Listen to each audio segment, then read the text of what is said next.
Hollywood nos vendió héroes inolvidables, escenas épicas y películas que marcaron generaciones, pero cuando esas mismas franquicias llegaron a los videojuegos, muchas veces el resultado fue un desastre. Y en este video vamos a repasar algunas de las peores adaptaciones de películas al mundo del gaming. Así es que si querés conocer mi lista de cuestionables adaptaciones de videojuegos basados en películas, quédate porque esto se va a poner bueno. Acompáñenme.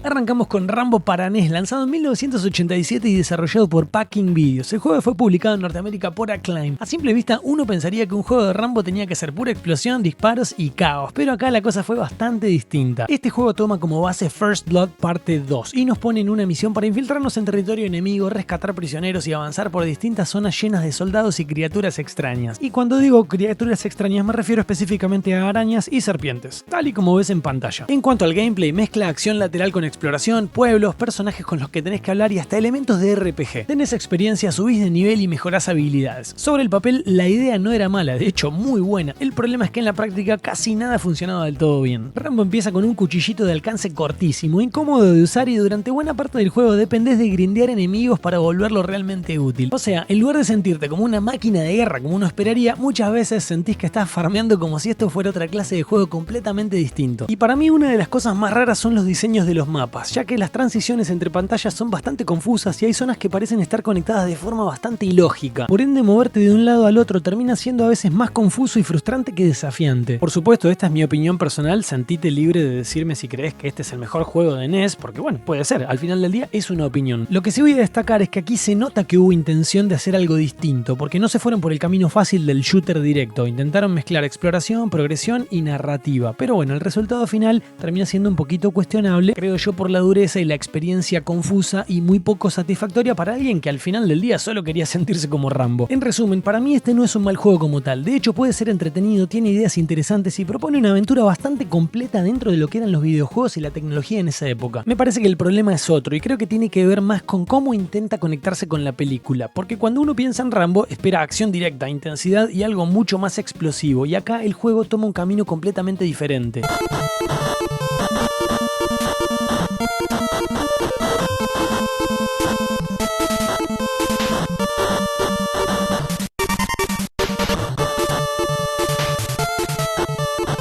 Ahora pasamos a Batman Forever, lanzado en 1995 y basado por supuesto en la película del mismo nombre. Para los fines de este video nos vamos a centrar principalmente en las versiones de Super Nintendo y Sega Genesis, que fueron las más populares, porque las versiones de otras plataformas como Game Boy y Game Gear eran bastante distintas. El juego fue desarrollado por Iwana Entertainment y publicado por Acclaim, y este es otro de esos ejemplos donde el empaque prometía muchísimo más de lo que el juego realmente ofrecía. En teoría la propuesta sonaba muy bien, Batman y Robin enfrentando al Acertijo y a dos caras en un beat 'em up con una estética digitalizada, algo muy a la onda Mortal Kombat. De hecho, visualmente intentaba aprovechar el estilo con actores digitalizados y una presentación más cinematográfica. Mira lo que es eso, se ve muy bonito. El problema, si me preguntas a mí, es que cuando agarrabas el control todo se caía a pedazos. Los movimientos eran muy duros, los comandos poco intuitivos y el sistema para hacer ataques especiales o usar gadgets, bueno, eso era innecesariamente enredado. Y cuando digo que los controles eran todo un tema, te lo digo en serio, porque por ejemplo, saltabas con flecha arriba, ponele que no es discutible, pero para meter un gancho tenías que tocar Select, eso se puso raro. Y eso es una lástima, porque la película ya de por sí tenía una identidad visual muy marcada, con villanos claros, gadgets, escenarios llamativos, había material de sobra para hacer algo muy bueno. Pero el juego terminó siendo recordado más por su rigidez y su frustración que por cualquier acierto real. Y si buscas en comunidades en internet vas a encontrar que una de las críticas más comunes es justamente esta, porque este juego parecía ser más espectacular de lo que realmente era. Mucha pose, mucha imagen digitalizada, pero poca fluidez y poca diversión. Y para mí eso resume bastante bien lo que pasó con Batman Forever como videojuego. Un producto que se veía tremendo, pero su jugabilidad no lo supo acompañar.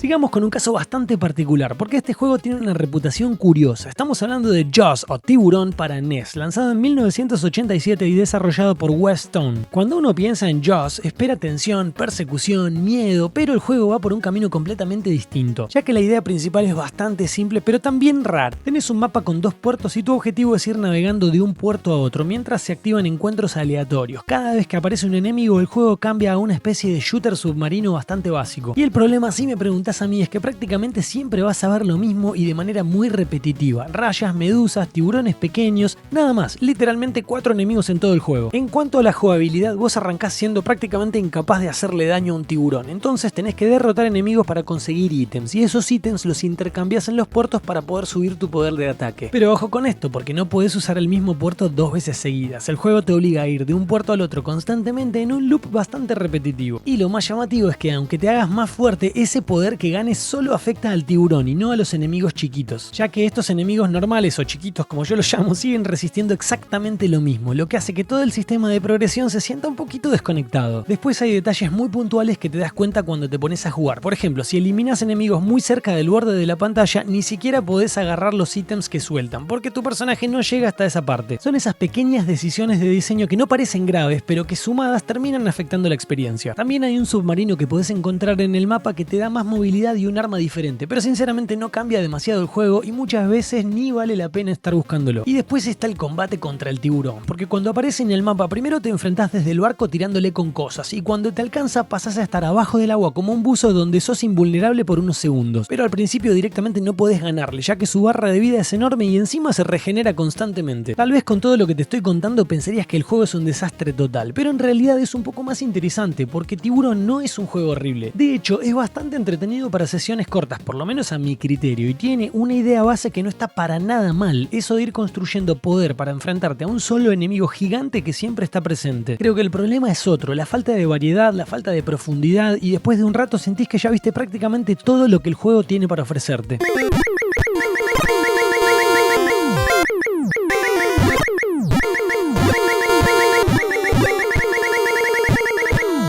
Y ahora sí vamos a uno de los casos más raros de este video, porque esto no es un videojuego basado en una película, esto es un videojuego basado en una película que a su vez está basado en un videojuego. Sí. Y de ahí vamos a seguir hablando. Street Fighter The Movie salió en 1995, desarrollado por Incredible Technologies y publicado por Capcom. Y lo primero que te llama la atención es su estética. Porque claro, en lugar de los clásicos sprites dibujados, acá usan actores reales digitalizados al estilo Mortal Kombat. De hecho, muchos de los actores de la película aparecen directamente en el juego, incluido Jean-Claude Van Damme. Ahora, en cuanto al gameplay, aquí es donde la cosa se pone picante, porque contra todo pronóstico, y sobre todo si venís sugestionado luego de ver la película, este juego no es injugable. De hecho, mantiene bastante bien la base clásica de Street Fighter. Tenés los movimientos típicos, los combos y en líneas generales responde bien al control. Pero claro, si el juego está en este video es porque no todo salió tan bien. Uno de los modos más curiosos del juego es el llamado Movie Battle. En este modo jugás como Guile y vas recorriendo escenas directamente inspiradas en la película. Y la idea muy interesante, porque mezcla peleas uno contra uno con una especie de progresión más narrativa. Ahora, el problema viene cuando empezás a mirar más al detalle, porque gráficamente este juego es raro. Por un lado, los personajes digitalizados están bien logrados, se parecen a los actores, pero cuando les ves los movimientos, las animaciones son súper limitadas. Me refiero a que pareciera al menos que tienen muy pocos frames, y eso hace que todo se vea mucho más rígido y poco natural. Y además hay algo que no termina de cerrar visualmente, y es que los personajes parecen pegados arriba de los fondos, como si no fueran parte del mismo mundo. Eso rompe completamente con la inmersión. Para mí el verdadero problema de este juego no es técnico, es conceptual, porque intenta hacer muchas cosas al mismo tiempo. Un Street Fighter clásico, un Mortal Kombat y al mismo tiempo una extensión de la película, y en ese intento creo yo que termina sin identidad propia. Y eso se nota también en la historia, que sigue más o menos la trama de la película, con Bison secuestrando rehenes y Guile tratando de detenerlo. Y como dato curioso que no puedo dejar pasar de contarte, es que este juego salió al mismo tiempo que Street Fighter Alpha, considerado por muchos uno de los mejores Street Fighter de la saga. Entonces claro, las comparaciones fueron inevitables y este juego salió perdiendo. Yo creo que el final termina siendo exactamente lo mismo que la película, algo raro, algo medio bizarro, que intentó ser épico, pero hoy recordamos más por lo extraño que por lo bueno.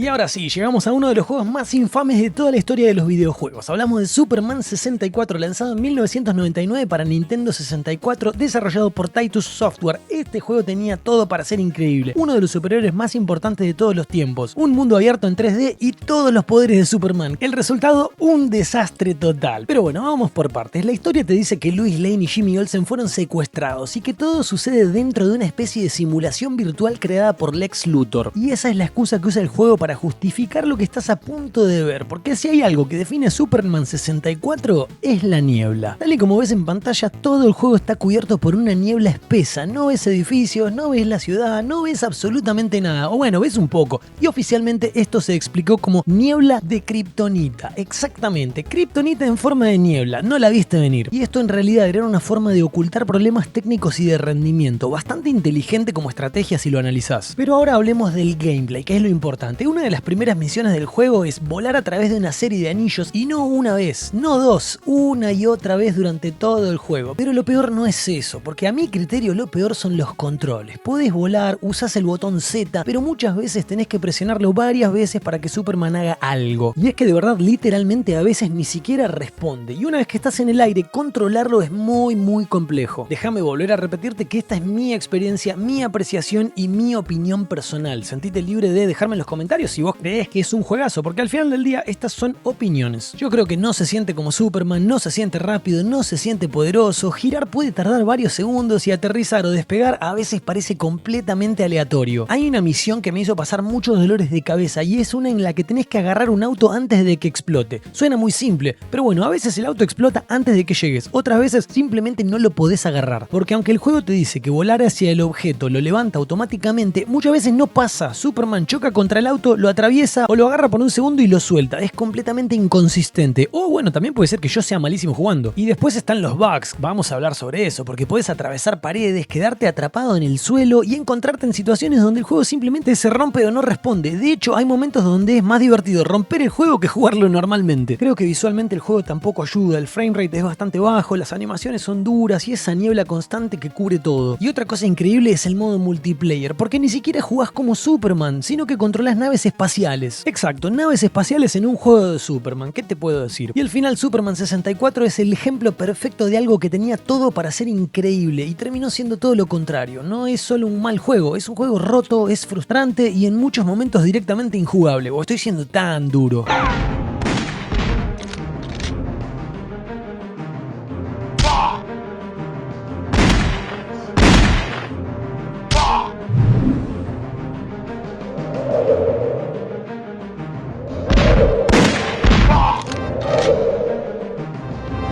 Sigamos con otra franquicia gigante, Jurassic Park, porque después del éxito masivo de la película era obvio que los videojuegos iban a llegar, y uno de los más recordados es Jurassic Park de 1993 para Super Nintendo y Sega Genesis. Ahora, este era un caso interesante, porque no es un desastre total, pero tampoco es lo que uno esperaba. En este juego controlás al Dr. Alan Grant, pero no es exactamente el mismo personaje de la película, porque acá, en lugar de ser un científico tratando de sobrevivir, parece más un ejército de un solo hombre matando dinosaurios con armas. Sería una especie de Dr. Grant modo guerra, y el juego asume que ya viste la película, porque prácticamente no te explica nada, te deja en la isla con un arma y te dice, bueno, arréglate. Las misiones son un poco vagas y muchas veces no queda claro qué es lo que hay que hacer o por qué, pero lo más extraño del juego es cómo cambia constantemente su forma de jugarse. Cuando estás afuera, por ejemplo, es una especie de juego en vista superior, donde explorás, disparás y evitás dinosaurios, pero cuando entras a edificios todo cambia y pasa a ser un pseudo FPS. Exactamente, un shooter en primera persona en un juego de Super Nintendo. Y no solo eso, a mi criterio es un poco lento, por momentos torpe y bastante incómodo de controlar. No hay movimientos laterales, el giro es bastante lento y moverse se siente pesado. De hecho, hay momentos donde los dinosaurios ni siquiera reaccionan, se quedan quietos mirándote hasta que entras exactamente en su rango y recién ahí te atacan, lo cual rompe completamente con la tensión. Y después está el diseño de los niveles. Los interiores son básicamente laberintos con habitaciones que se repiten constantemente, sin referencias claras, sin pistas, al punto que mucha gente terminaba dibujando mapas en papel para no perderse. Este datito de color lo saqué de entrevistas grabadas que están disponibles en YouTube y de reviews en comunidades de videojuegos. Por otro lado, por más que estás en Jurassic Park, la variedad de enemigos tampoco es muy grande. Te encontrás con los mismos dinosaurios una y otra vez, y muchas veces sin comportamientos realmente diferentes. Ahora, también hay que decirlo porque el juego sí tiene cosas que están muy buenas. Por ejemplo, la música, que está excelentemente lograda, al igual que los gráficos. Si me pongo en criticón, creo que Jurassic Park es un juego que no sabe bien qué quiere ser. Un shooter, un juego de exploración, un survival, y al mismo tiempo eso es lo que hace a este este juego tan particular, pero definitivamente no es un desastre absoluto. Si tengo que resumir aquellos puntos por los cuales yo decidí incluir este juego en mi video, primero diría que no tiene sistema de guardado. Si querías terminarlo tenías que jugarlo de una sola vez. Estamos hablando de una experiencia que puede durar varias horas, sin la posibilidad de guardar ni usar contraseñas. Segundo, no hay mapa ni del parque ni de los edificios, y en un juego lleno de laberintos eso significa perderse constantemente.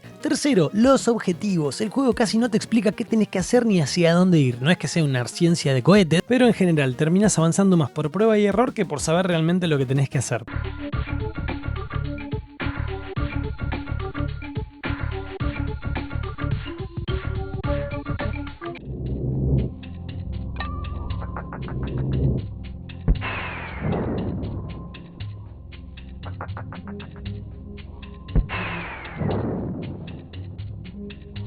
Y ahora sí llegamos a otro título que hizo historia. Estamos hablando de ET para Atari 2600. Este juego durante años fue señalado como el peor videojuego de la historia, pero cuando lo jugás hoy día, tal vez la realidad sea un poco diferente. Porque este no es un juego imposible, es un juego aburrido, que es algo bastante diferente. El objetivo es simple, tenés que encontrar 3 partes de un teléfono y ayudar a ET a volver a su casa. El problema radica en cómo lo hace, porque todo gira alrededor de estos famosos pozos en los que caes una y otra vez. Y no solo eso, salir es lento, incómodo, y en la mayoría de las veces te volvés a caer inmediatamente. Esto no es un error puntual, sino que es una mecánica central que simplemente no funciona bien. Pero incluso si sacamos los pozos, el juego sigue teniendo problemas. En el fondo es como una búsqueda del tesoro. Caminás, revisás, volvés a caminar, esperando encontrar lo que necesitas. Mientras te persiguen agentes del gobierno y científicos para capturarte, pero cualquier error te hace perder el progreso. Definitivamente muy frustrante, pero sobre todo repetitivo. Ahora, hay algo importante que muchos no saben. Yo tuve la oportunidad de entrevistar al creador del juego, Howard Scott Warshaw, entrevista que está disponible en el canal y de la cual te voy a dejar el link al final de este video, y él hace un planteo con el cual estoy absolutamente de acuerdo, y es que esta versión del juego es la mejor versión posible dadas las condiciones, porque este juego fue desarrollado en solo 5 semanas, escuchaste bien, un videojuego basado en la película más exitosa del momento hecho en poco más de un mes, sin pruebas, poco feedback, sin margen de error e ignorando controles de calidad, y creo que eso cambia completamente la perspectiva, porque esto no fue un fracaso por falta de talento, fue un desastre de decisiones, presión de tiempo, expectativas irreales y ejecutivos que no entendían cómo se hacen los videojuegos. Entonces, ¿es ET el peor videojuego de la historia? Lo pongo en duda, pero lo que sí es, a mi criterio, el ejemplo perfecto de lo que pasa cuando el marketing y las decisiones corporativas van más rápido que el desarrollo.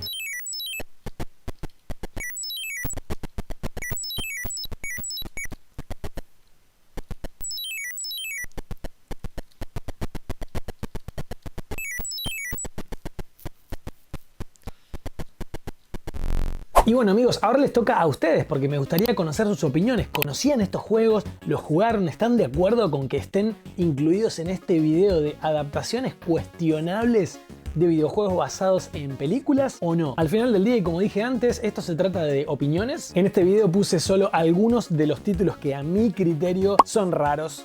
Son raros, digámoslo así. Pero como todo, el espíritu de este canal es mantener vivo lo bueno, lo malo, lo cuestionable, porque al final del día es todo parte de la historia que nos trajo hasta donde estamos hoy. Si llegaste hasta el final de este video, estoy seguro de que te gustó lo que viste y me gustaría especialmente invitarte a que mires la entrevista que tuve con Howard Scott Warshaw, el creador del videojuego de ET, que acá lo tenés, porque la verdad vale la pena, hermosa entrevista y es un lindo contenido para los amantes de los videojuegos retro. Dicho eso, y por supuesto, una excelente manera de mostrarme que te gusta mi contenido es dejando like en este video, comentando, invitando gente a que se sume a la comunidad. Así seguimos creciendo, compartiendo e inmortalizando lo que nos gusta de la amada cultura pop. Amigos míos, mi nombre es Damián, esto es El Cajón Retro y nos vemos la próxima.